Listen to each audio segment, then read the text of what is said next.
And I guess that's a good idea too, is like it doesn't have to be forever, whatever I choose. Like things can evolve and shift as they need to, which sometimes for me, it feels like you make one decision and like, that's how it is now. Like you can't go back or you can't move, you can't pivot. And the truth is I've pivoted 1,000 times. And I think everyone who owns a business has pivoted 1,000 times to adjust to the market or whatever is needed. Welcome to Scared Confident. I'm your host, Tiffany Souter. You guys, I'm loving this live coaching vibe that we have started doing with Brian Kvicki.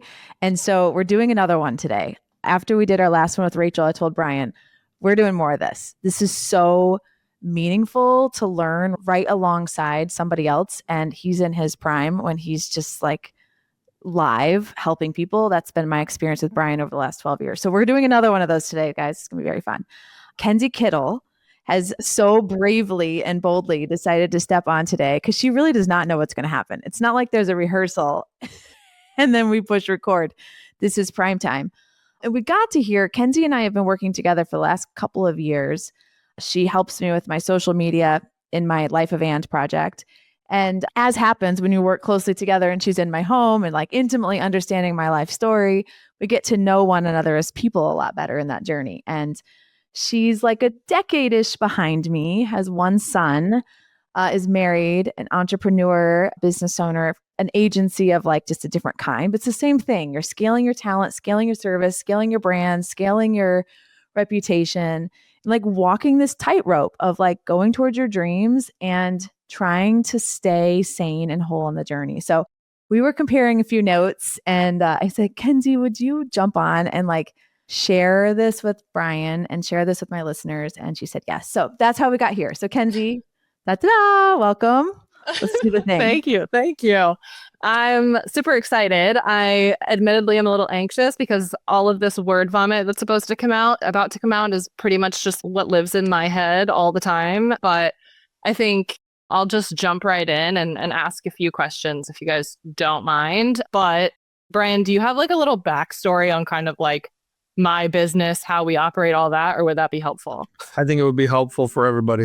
Okay, awesome. So before I started my agency, I was like in-house doing digital marketing for IMS, IndyCar, a few firms out in DC for a while, and just fell in love with social media. And unlike a lot of other agencies, I really decided I wanted to like niche down and focus pretty much exclusively on social media because I think it's what I'm good at and what our team is really good at, which in some ways is really good because it's niched, but in some ways, opportunity for growth is in doing everything.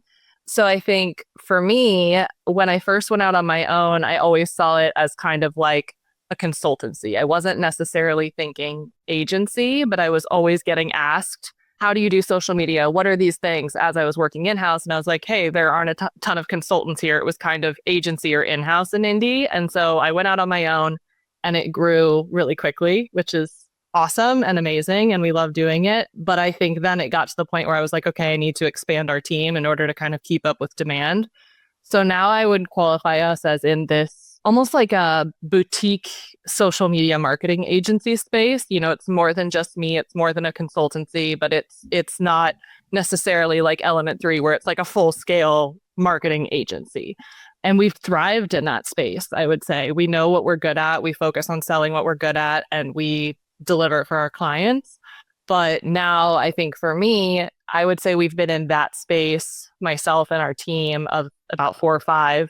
We've been in that space for probably 2 or 3 years, which has also, at the beginning, it was like this massive growth phase moving from consultancy to boutique agency.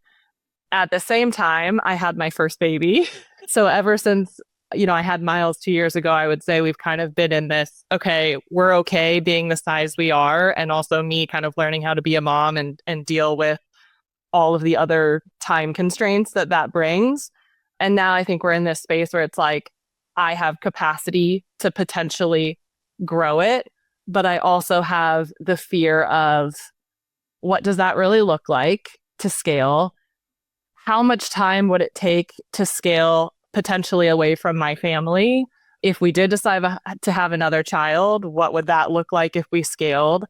I think one thing that's unique about our model is that I myself and my team, we're the ones like really doing the work. And I love being in the work, not kind of high level stepping away from it. So I think that's probably a personal challenge that I have is I know that when I'm doing it, I know that it's going to be done the way I want it done. And there's definitely some control things there that I should probably work on. But I think my fear is if I transition and start to scale this thing and grow it beyond just our team that is really, really good and I'm really confident in, I'm worried about losing quality. I'm worried about losing time. I'm worried about the flexibility aspect of it. And I'm worried about kind of having to step out of some of the day to day to focus on the high level. So I think just generally, those are some of my fears. But I also recognize the opportunity that we have with that. And I think it's this constant battle of like, is it a good time to scale? Is it not? Is it worth it to scale? Is it not? And just the push and pull of those things. What do you want? That's a great question. I want to run and continue to grow a very successful business. I think that I've grown it to the point I could grow it if we're staying at a boutique level because there's only a certain amount of hours in a day, right? So I think in order to keep growing, the answer is to scale. And I do want to grow. But why? Why do I want it to grow? Why do you want to scale? Why do you want it to grow?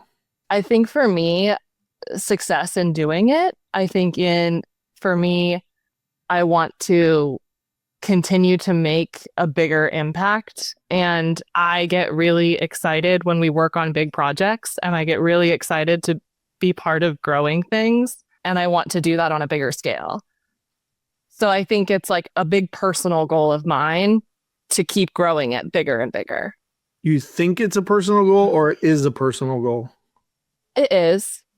I will say which is ironic given that I'm an entrepreneur, but I'm very risk averse. So like for me, sometimes I'll let fear of the risk stop me from doing something. And it's something I know about myself. I know that I want to do this, but I'm afraid of what the steps would be to do it, if that makes sense.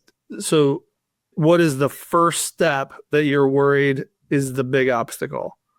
The thing that's always really scared me about it is knowing how much more of the business I would have to delegate and step out of in order to let it grow. Okay. So you used a phrase, you said, I love being in the work. And that's what you're referencing, right? Yeah. So if I love being in the work, so then it's what do I love more? I love being in the work or I love growing this and doing bigger, cooler things. Which of those do you love more or even think you love more? Growing it, I think. So is that an easy decision for you then? If I love growing it more than work, does that make it easier to begin to delegate? Like the how to delegate, how to do all those things. Yeah, it makes it easier. It's just I recognize that in delegating, there are certain things that you have to step back from that I've never stepped back from. You know, apart from, I would say maybe 2 of our employees who I explicitly trust with everything. And I'm like, yeah, they've got this. I know the value that we bring that is unique compared to a lot of other agencies is how closely we work with teams. And that's something that I'm very, very proud of is how ingrained we get because I love that we function as part of other teams. And I'm worried that in growth, we would lose that aspect. So where does this idea of scarcity and limitation come from for you? What's the root of that? Because you're saying things as either or, not and. Yeah. So yeah. What is this either or where in order to grow, I have to let go of things. In order to grow, I have to work on my family thing might look different. Like, where does that come from for you? For me, it comes from time and just recognizing time is a resource that is something I don't necessarily have a ton more of right now. So my concern is always, how can I do more with the time that I have? And I know that in order to do some of these things to scale that I need to do, I would have to step back on the day-to-day to make time for that. And you said that, you said, I have to. Why did you say it with that emphasis? What's your evidence that you have to? just because the way my days are, I know that I would have to make room somehow. And there are certain things I'm not willing to sacrifice. For example, like specific days I prioritize and block on my calendar to spend time with my son. And like that's been something that's become a non-negotiable for me just because, it's easy to get lost in the thick of owning a business, of like constantly having to go to my computer. And so I know I'm not willing to sacrifice that. So the alternative is I'll have to sacrifice a select amount of time in the business in order to make room to work on the business. Okay. So you put that structure in already of, I have this boundary that says I'm not going to give up this time no matter what, correct? Yes. Mm-hmm. Okay. So now go back 2-3 years ago when you started the business as a consultancy and then you grew very, very rapidly. What things disappeared from your life when you did that? I would say hobbies and interests. Like what's the hobby you gave up? For example, I used to run a couple hours a day, and like now I'll go to the gym for like 45 minutes, which I know it's probably not the best thing to do, but I sacrificed some of that time in order to spend more time on my business. At the time where we were growing so rapidly right off the bat, my husband had a job that also worked weekends. So it was really easy for me to work on the weekends and not think twice about it. Whereas now that's just not the case. And some of that time I'm not going to give up. Right. So it was kind of like the amount of hours I had to work on the business, it was much higher than it is today. So let's use the weekend work as an example. So yeah. 2 or 3 years ago, when I grew rapidly, I was working on the business during the weekends. Yep. Now you're still not, but you've grown and maintained. What structure and systems have you put in place that allowed you to maintain that? Honestly, time blocking. Like during the week right now, I have days that are exclusively meeting days and I have days that are exclusively business days. I also have an Instagram blog, so I have blog days, and I'm really good about keeping each time block the way it needs to be as productive as I can be. And that helped make up for some of those weekend hours. Because I have so many buckets, whether it's the blog and the business and all of these things, it's easy to let one suck my time now, as opposed to just focusing primarily on the agency side or whatever it may be. Okay. There's a lot of competing things for time, I would say now, that didn't always exist before. But you're also doing a lot of the right things. You're time blocking, you're putting priorities in place, you're building structure to allow you to do things, you're adjusting, even like your hobbies of, I used to run like this. You didn't give up exercising, you just changed the way you exercise. So you're doing a lot of the right things to adjust. But I want to go back to something you said very early on. You said we've kind of thrived in that space. What does kind of mean? For which space specifically? When you were talking about your niche and what you've done, you said we've kind of thrived for the last 2 or 3 years in that space. What does kind of mean? I would say as we've grown, like we started really niche on social media. As we've grown and we get bigger and bigger clients, people start to ask us about other services. And I have a great network of subcontractors that we use, or partners that we'll partner up with for things when we need it. But there's always been this little thing in my mind that's like, okay, like, does it make sense to be outsourcing this, or should we hire and do this internally? And the challenge I have with that is I know we're really, really good at social media. I know that's where our strengths lie. And I never have worked with not so great agencies in the past. I never want to sell something that we're not great at, if that makes sense. Like, that's just not how I am. So it sounds like you've made that decision. Yes, it does. It does. But that's what I'm worried about from a scaling perspective, is like, how great can you really scale if you're focused just on one niche, if that makes sense? Well, I mean, there's evidence of companies that, like, what's the on shoes? They just make shoes. That's a niche.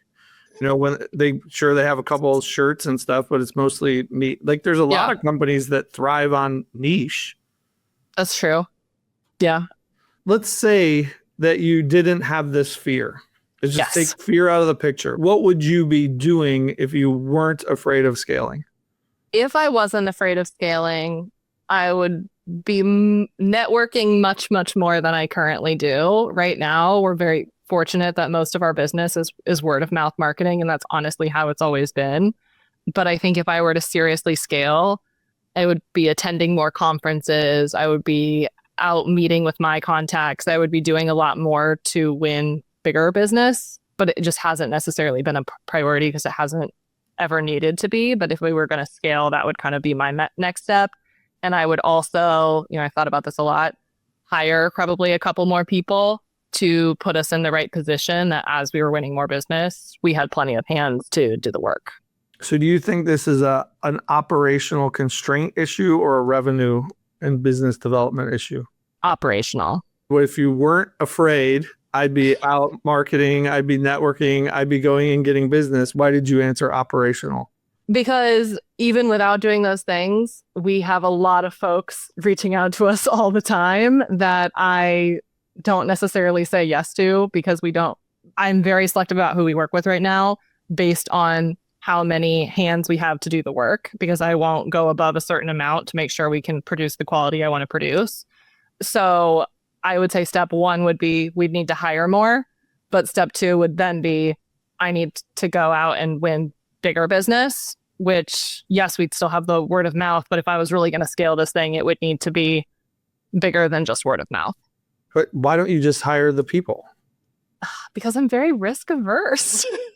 I don't like the I'm afraid, my dad tells me all the time the same thing. He's like, you just need to hire somebody. And I'm like, yes, I probably do. And I've got a couple full-time employees. My husband works with me full-time as well and does all the blog side of brand deals and all of that. So I think for me, I always have this immense fear that like, what if it all goes wrong and everything falls on the business and it doesn't do it right? And I hire these people and I let everyone down. So if you had people lined up waiting to work with you, yes, saying, we want to give you money, just tell us when you can take us on, would you still hold back on hiring?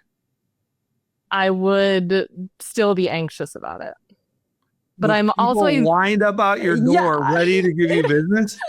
I totally acknowledge that sounds crazy, but my dad has told me for years, he's like, you have way too much anxiety about things. You've got to get over it. But it's how I've been since I was a kid. I think there's something in the words of let people down. Yes. That was emotional for you when you said that. It is. I get so anxious about it. Like I hate the idea of hiring people and having them rely on me and like not be able to provide it, Does that work for your own team as well? You feel that way about your own team as well? Oh, for sure. Yeah.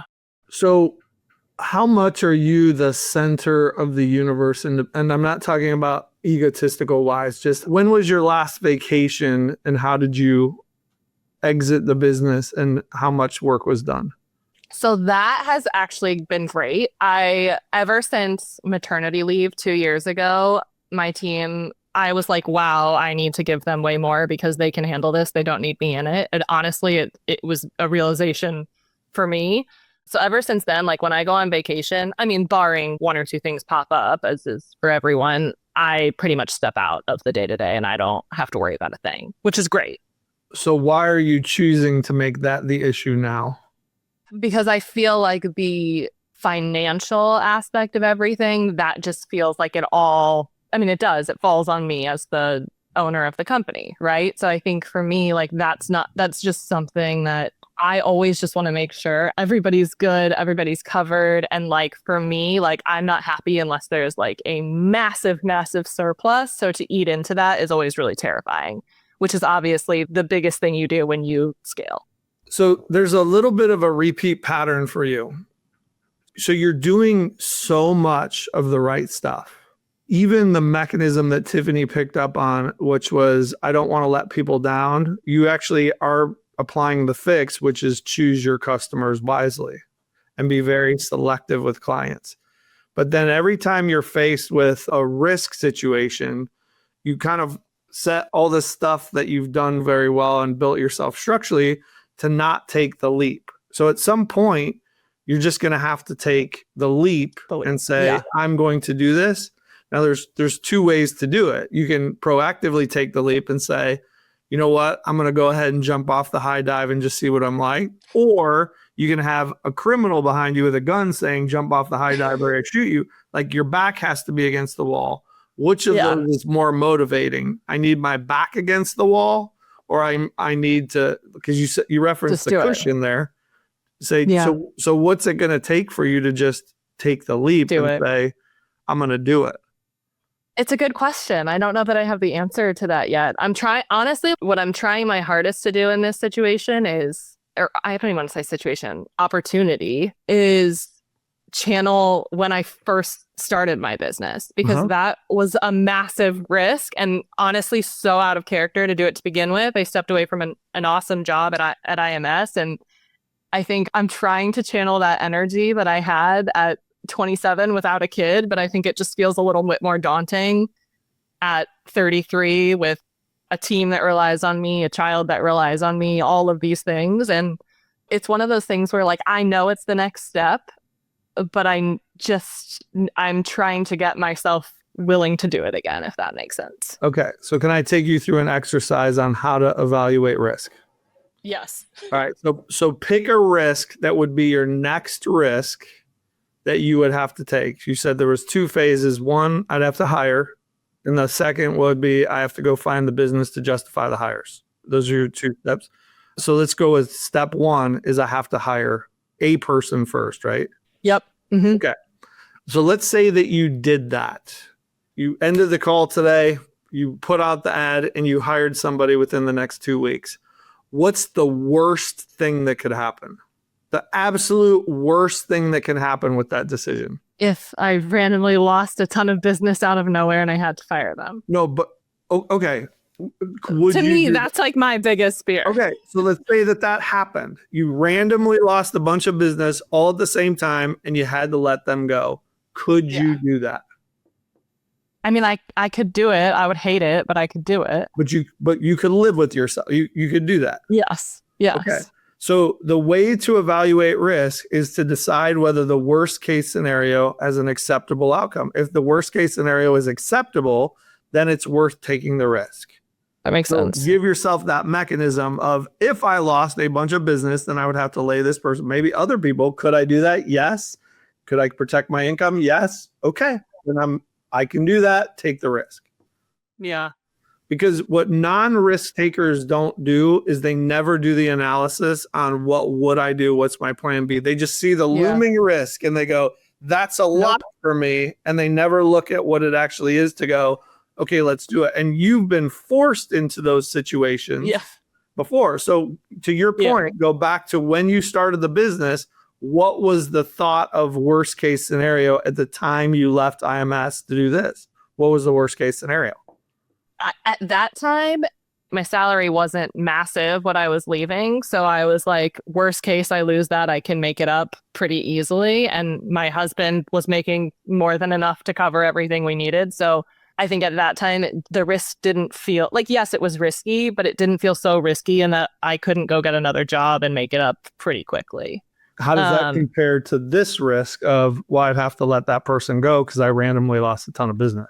Looking at it that way doesn't feel as risky because it wouldn't impact how I feed my family or how my current employee, you know what I'm saying? Like it wouldn't impact day to day. It would be awful. I would hate doing it, but I could do it. I think looking at it that way makes it feel more granular as opposed to everything would go wrong and the whole business would go up in flames, which my brain and just the way I work sometimes, it's black or white. It's everything's great or everything's on fire. So like, I think it's, to your point, it's like a good idea to focus more on the individual steps as opposed to this large looming kind of dragon of a creature that feels like I have to slay in order to get to the point that I'm hoping to get to.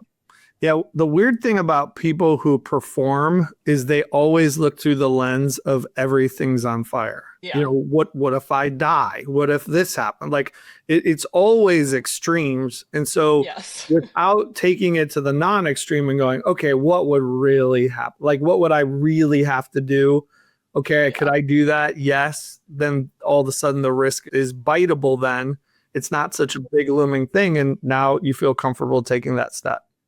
Yeah, I think that helps a lot because that honestly in every aspect of my life, it is the worst case scenario always. So It's definitely a pattern, I would say.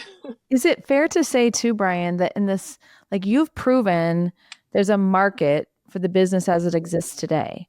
It's a Yeah. tale as old as time where some people say, hey, I'm going to take a chance and I'm going to expand into different markets or new products. And Right. the opportunity to contract back to the business that it is today that you've proven the market has a wait list for, that, unless something material changes in social media, this version of the business will like always be available to you. Yeah. Which is true. And It's so it's like kind of step changes, I think, and it's like testing into that next level and season and is part of it. And I guess that's a good idea too, is like it doesn't have to be forever, whatever I choose. Like things can evolve and shift as they need to, which sometimes for me, it feels like you make one decision and like, that's how it is now. Like you can't go back or you can't move, you can't pivot. And the truth is I've pivoted 1,000 times. And I think everyone who owns a business has pivoted 1,000 times to adjust to the market or whatever is needed. Do you know the value of a niche? At least I can tell you from my experience for our business, clients will often tell us that they haven't really found anyone else that does specifically what we do great. I think it's easier to be really great at something when you focus exclusively on it because all of our energy is focused on getting it right. Whereas if we were to focus on so many different areas, I don't think we would be the best at them. So what At happens least for is us. because you are able to perform in a way that's beneficial to clients, you become a go-to company for that thing where they go, oh, you need social media? Go to them, go to them. And that becomes a referral and a lead stream and a pipeline and all those things. So you're Yeah, always going to have this cycle of people are going to be waiting to work with you, and you have to continue to build the structure and the team and everyone that can take that business, because you do benefit from a lot of inbound, hey, I want for to work with sure. you. I heard you're good at this. And I think that's honestly why we've grown so quickly over the past 4 or 5 years now. I think 5. Like we are the people that once you kind of know us for that, like that's all of our clients are recommending people to us, which is I'm so thankful for and so grateful for their trust. And like it's been really cool to be the people for that here. And now even outside of indie. But yeah, so that's why I honestly say no to people when they ask for other services, or I refer them to the partners that we work with. But I guess in my mind, I equated to scaling with having to fit that traditional larger agency model where you do everything. And that scared me a little bit because I felt like I had to do that. And I frankly don't really want to, because I like to know that when we're delivering a service, we are good at it. It's what we are great at. Can I give you one more little kind of head rule when you run into these dilemmas around risk to Yes. fool you? So you said you've changed your timeline a couple of times. You said in the 2 to 3 years, we've been this adjustment here, but my business has grown 4 to 5. Well, you're going back to 0 because you grew Yeah. very fast and then you got used to your capacity. And so Yeah. you stagnated at this sort of same level for a while by being selective, not adding stuff. So one of the mechanisms in your head to align with the purpose, which you stated somewhat, these are my words, not yours, as Yeah. I want to be good, I want to make an impact, and I want to continue to make bigger impacts. Every time you aren't scaling your business in order to adjust to the market that wants you, you're allowing one of your potential clients to work with somebody else who's not doing it to your level. Yeah. So instead of thinking, oh my gosh, I'm worried about risk, think there's somebody out there that I'm not capable of taking on that's not getting the impact that my clients are because I'm being slow because I'm risk averse. And you use that as the mechanism of I'm actually harming others by not doing this, as opposed to the opportunity that you said is out in front of you, because the opportunity will always be weighed against the cost, which you're overweighting risk. Does that make sense? Yeah, that definitely makes sense. I think it's been interesting these past 2 years because I normally am like a very keep it growing, keep it moving. And like for the first time, I would say like when I had my son Miles, I was like, maybe it's okay to like be for a minute and get used to this new normal. And like, I think I'm now finally at the point where I'm like, okay, like we can keep it moving a little bit more. We got our new normal, we've got our cadence and like kind of ready to get back to that like next phase of growth, I would say. But what if your new normal was just constant growth instead of I would love I would love that. I think I was like for those 2 years, like I was just trying to figure out how to keep up with a right. how to keep up with a baby. And like now I feel like I've got a handle on that side of it. Well, I mean, I don't know. Now he's 2.5. So it's a great question if I've got a handle of it on the day to day or not. But I feel like we've got a good process for keeping up with him and also getting back to kind of my business normal, I would say. Yeah. One other thing, Brian, that might be worth, these are my paraphrase of something you taught me, but I'm hearing in Kenzie's narrative this idea of like, look, I've got to be sure that the people who are delivering on the sales promise I'm making are as good as what you sort of know you can do or better, like your people delivering. And some of the fear is coming in. I've got new clients and new people, and I don't know if I have the capacity to train and watch it all and make sure that our reputation stays as like airtight as it is right now. And I wrote down this paraphrase of like, it's one thing to sort of be right. It's the other to have confidence in your ability to make it right. Because like when we were scaling and growing, I was in the sales process, like we totally can generate these leads. We can totally launch that website. We can totally do this campaign. Absolutely. You'll get $2 million worth of business from this trade show. It's like, sometimes the team was not ready for some of those challenges and we were not right. But I had the ability as the ultimate decision maker, and I like was, I don't know, I was like reasonable to make it right when we messed up, when our people weren't ready, and obviously you don't ever do that on purpose, match your team to a challenge that they're going to fail at for sure. But as it's going to happen to realize, some of it is in your ability and willingness to be able to make it right. So I don't know if I'm talking about this properly, but that's what I remember as being like, okay, here we go. Did you feel anxious in that process of moving from like you were doing it, or do you not feel anxiety the way that I probably spiral with it? I am probably more comfortable with risk than you are. Okay. Probably together we would make better decisions. What are you nodding your head about, Brian? So Kenzie, here's what's a little bit different. Okay. When Tiffany was going through the phase she just described, her fix was, I'll just go sell more clients. Yeah. So if my team fails, if my team doesn't perform, I'll just go get another client and we'll figure it out. But it was my team's got to fail to learn, and I know how to generate the revenue that replaces anything I'd lost. So different priority at the time she went through it than yours, because she was not in the work. Her work was, I'm going to go sell the clients. I'm going to go bring in, I'm going to work on the big stuff.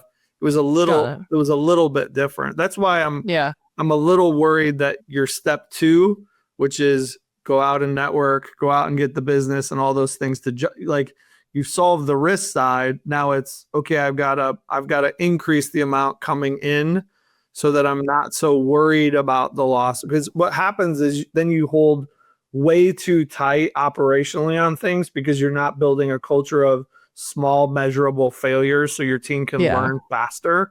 But you also have evidence that you did that with the 2 people that you said, I trust them with anything. So that's a good sign, but you still have to make the engine work. I definitely have a lot of work to do myself as a person, personally and professionally, to get away from the control of things. You know, it's definitely something that like I am a self-proclaimed trying to be a recovering perfectionist in a lot of ways. And like, I think that can be a really great thing for folks, but I also think it can be a really terrible thing, just depending on how it's functioning. Well, the control that you think you have is just an illusion. You're claiming to have control. You don't have control. I have no control. Yeah.